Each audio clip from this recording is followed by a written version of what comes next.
Yan guys, ilagay na natin yung sibuyas na ginisa natin kanina. Yan. Tapos meron pa rin dito tayong fish mala.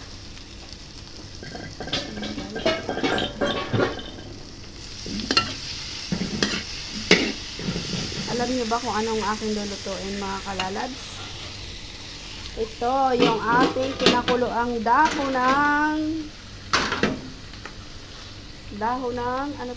ng gabi, taro.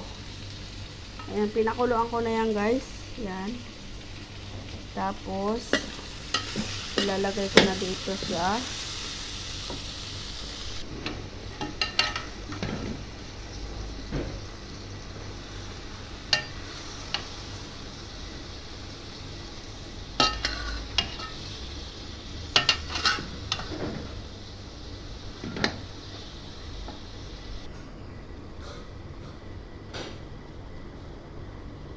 Ito guys, ang ating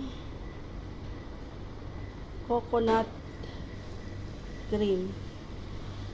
4 guys itong aking nakahandang coconut cream. Ito muna ang dalawang aking ilagay. Ayan.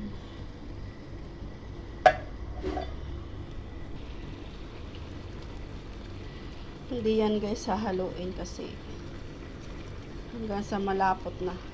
Lagyan natin ng asin, paminta, and magic sarap guys.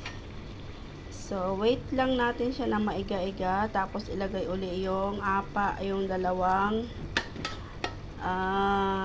gata ulit. Ito guys, yung ginamit kong gata.